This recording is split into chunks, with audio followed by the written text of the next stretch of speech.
আজকে আপনাদেরকে খুব গুরুত্বপূর্ণ একটা ভিডিও দিব। সেটা হচ্ছে যারা বেকার বা যারা বাড়ি ভাড়া পায় বা যারা প্রবাস থেকে টাকা পায়, এরা কিভাবে, বা যাদের জমি আছে, হ্যাঁ, কিন্তু মানে কৃষক ধরেন, এরা কিভাবে আবেদন করবে, এই 3-4টা পয়েন্ট নিয়ে আলোচনা করব। একটা একটা করব, আপনারা একটু সময় দিয়ে দেখবেন ভিডিওটা, আর আপনারা একটু শেয়ার দিবেন যেন অন্যরা এটা জানতে পারে। অনেকে প্রশ্ন করে, আবার অনেক স্টুডেন্ট আছে, তারা কিভাবে আবেদন করবে।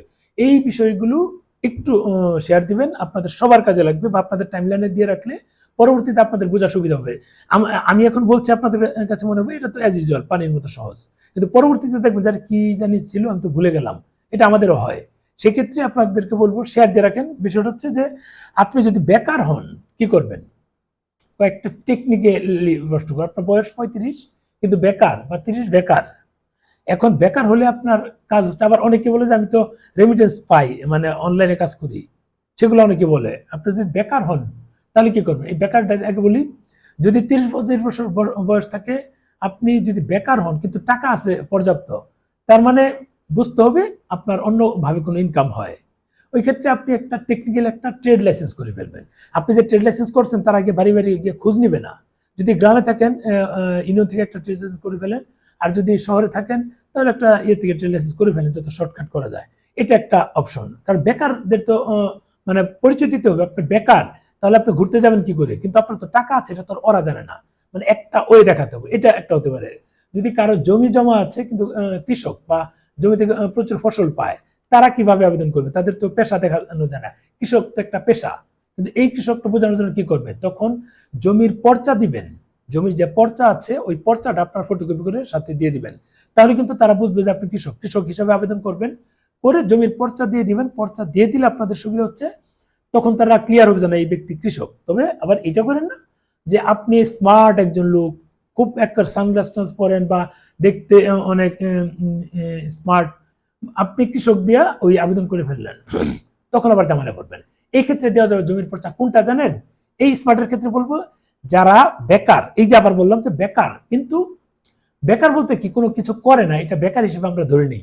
এই ক্ষেত্রে আপনি বাড়ি ভাড়া পান, এটা বাড়ি ভাড়া কিন্তু একটা কাজ।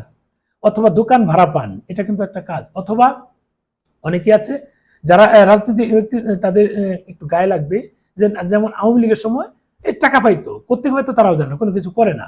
বিএনপির সময় এটা হচ্ছে, এরকম অনেকে হচ্ছে। তারা তো পেশা দিতে পারেন না, কি করবেন?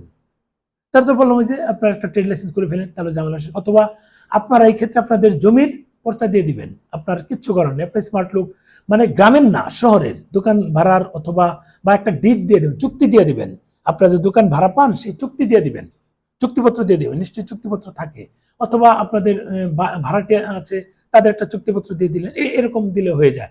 অথবা ওই জমির যে পর্চা আছে, অনেকে বলে আমার তো পর্চাটা বাবার নামে বা দাদার নামে জমি, সেটা আমরা হিসাবে ওয়ারিশ সূত্রে পেয়েছি, অসুবিধা নাই। আপনি ধারাবাহিক পাবেন। দাদার সম্পত্তি নিশ্চয়ই আপনি ওয়ারিশ হিসেবে পাবেন না, বাবারটাই পাবেন। কাজে বাবার নামে নিশ্চয়ই আছে, সেটা দিলে হবে। যদি 3 পুরুষ আগেরটা দিতে চান, তাহলে আপনাদের মানে অসৎ উদ্দেশ্য থাকবে, সেটা এখন না বলি। মানে আপনার বেকার ক্ষেত্রে এটা দিতে পারেন, বাড়ি ভাড়া পান এটা দিতে পারেন, দোকানের ক্ষেত্রে দিতে পারেন। যারা প্রবাসে থাকে তাদের স্ত্রীরা বা তাদের সন্তানরা ভারতে যেতে চায়, এরকম অনেক আমি প্রশ্নের সম্মুখীন হয়েছি।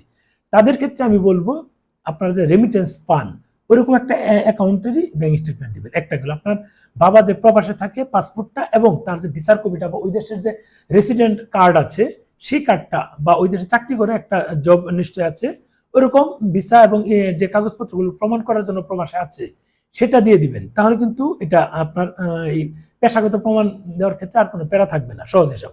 আর আপনার বয়স 30, আপনার বাবা প্রবাসী দিলেন, সেগুলো দিন না।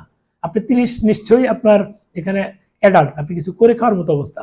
আপনার বয়স 18, 19, 20, 21, 22 স্টুডেন্ট, এই ক্ষেত্রে আপনি প্রবাস দিতে পারেন। অথবা স্ত্রী যারা আছেন, যারা মহিলা, তারা এই প্রবাসী স্বামীদের এই পরিচয়টা দিতে পারবেন। আরেক অনেকেই বলে যে আমরা তো ফ্রিল্যান্সার, এক্ষেত্রে কি করব? অনেক আগে এরকম একটা হয়েছে, ওই প্রায় 3-4 বছর আগে হবে। তার কথা হচ্ছে আমাকে যেভাবে হোক মানে একটা বিব্রতকর অবস্থা ফেলবে, বলছে আমি কিছুই করি না। তো কি কিছু তো করেন? না আমি কিছুই করি না, আমি কি করব? আমি বললাম যে কি করবেন, একটা ট্রেড লাইসেন্স করেন। কই না, আমি ট্রেড লাইসেন্স করবো না। তা কি করবেন, বাড়ি ভাড়া পান? না, আমি বাড়ি ভাড়া পাই না। তাহলে কি করেন? আপনার তো একটা কিছু করতে হবে। আপনার বয়স কত? বয়স আমার 35 না 36 বললো। আপনি কিছু তো একটা করেন, আপনার কি দিবেন, কিছু একটা প্রমাণ দিতে হবে, আমি কিছুই দেবো না। তারপরে এটা আপনার খুশি, আপনি দিবেন না কি করবেন। যে আমার অ্যাকাউন্টে প্রচুর টাকা আসে, কোত্থেকে আসে? বিদেশ থেকে আসে, আপনার বাবা মা কেউ বাইরে থাকে তারা পাঠায়, মানে এগুলো কিচ্ছু না। তাহলে কি বিষয় সে ক্লিয়ার করে না। সর্বশেষ বললো যে আপনি আসলে কিছুই জানেন না, আমাকে বলছে যে আপনার তো একটা প্রমাণ দিবেন, প্রমাণ দিয়ে তো কাজ করতে হবে। আমাকে ক্লিয়ার করলে তো আপনাকে আনসারটা দিতে পারবো। বলে আপনি কিছুই জানেন না, তা আপনি কিছুই করেন না, আপনার এই প্রবাসী বাবা মাও থাকে না, আপনার বাসা ভাড়া ওঠে না, নিজের বাড়িও নাই, কিচ্ছু নাই। এই ক্ষেত্রে মানে তাদের ভাষ্যটা যে আমি কিছুই জানেন, বললাম যে ভাই আপনি আসলে একটা মানে অসুস্থ মানুষ, শয়তান প্রকৃতির মানুষ। সুস্থ মানুষ কখনো আরেকজনকে এইভাবে বলবে না। কারণ আপনি আমার কাছে আনসার জানতে এসেছেন, আমি আপনাকে উত্তরটা দিব কি করে? আপনি কি করেন? আপনি চোর না বাটপার না বদমাইশ সেগুলো তো আমি জানি না। আমি কথা সাবধানে বলবেন, আমি তো সাবধানের কিছু না। আপনি কি সেটা তো আমি জানি না, আমাকে ক্লিয়ার করেন, দেন বলতে পারবো। আমি ফ্রিল্যান্সার, আমি নিয়ে ফ্রিল্যান্সার তো এটা বলবেন না, তা আমার ফ্রিল্যান্সার কাগজ দিয়ে হয়ে যায়, তা আপনার ফ্রিল্যান্সার কাগজ দিতে হবে। এটা বলে আমি কিছু জানি। তার মানে হলো এই ব্যক্তি আমাকে বিব্রতকর অবস্থায় ফেলার জন্য এই প্রশ্ন করছে। সে কিন্তু আমাকে ক্লিয়ার করেনি। ক্লিয়ার করে বলতে মানে সে বোঝাতে চাচ্ছে সে অনেক জ্ঞানী মানুষ, আমার জ্ঞান নাই, সে অনেক কিছু বুঝে। আমি বললাম আপনি যদি আমাকে ফ্রিল্যান্সার এটা বলেন তাহলে তো হয়, কারণ ফ্রিল্যান্সারের কিছু তথ্য প্রমাণ থাকে, সেগুলো কপি করে করে দিয়ে দিবেন। এখন এটা ব্যাপক জনপ্রিয় ফ্রিল্যান্সার, অনেক ইনকাম, ইন্ডিয়াতে অনেক আছে, তারা এটা বুঝে। এই হচ্ছে হিসাব।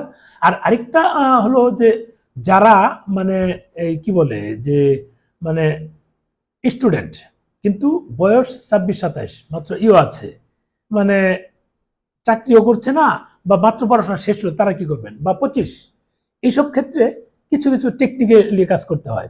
আপনারা কোনো কারো কাছে যদি যান, মানে কোথাও যান, 25-26 একটু বয়স বেশি হচ্ছে না কম হচ্ছে না, মাত্র আপনাদের সর্বশেষ যেটা প্রমাণ থাকে, সর্বশেষ আপনি যে পরীক্ষা দিলেন, কি পরীক্ষা দিলেন বুঝেন বিষয়টা, আপনি কি পরীক্ষা দিলেন? ধরেন মাস্টার্স ফাইনাল পরীক্ষা দিলেন, আপনার নিশ্চয়ই একটা মানে ওদের একটা থাকে, মানে এডমিট কার্ড থাকে, ওই এডমিট কার্ডের ফটোকপি দেওয়া সর্বশেষ। তার মানে আপনি বেকার, এটা একটা দেওয়া, বেকার হিসেবে কিছু পারতেছেন না, ওখানে একটা টেকনিক্যালি আবেদন করে দিবেন যে আপনি স্টুডেন্ট, মাস্টার্সের ওই কাগজটা দেন। তখন কিন্তু তারা বুঝবে যে এই ব্যক্তি মাস্টার্সের পরে শেষ করলে তো ওখানে পরীক্ষার তারিখ তো দেওয়া থাকবেই। কারণ মানে বেকার যদি একবার 30 হয়ে যায় সেটা আলাদা হিসাব, পরীক্ষা দেওয়ার 2-4-6 মাস 8 মাস 1 বছর পর হলে তো ওইটা আপনি ইউজ করতে পারবেন।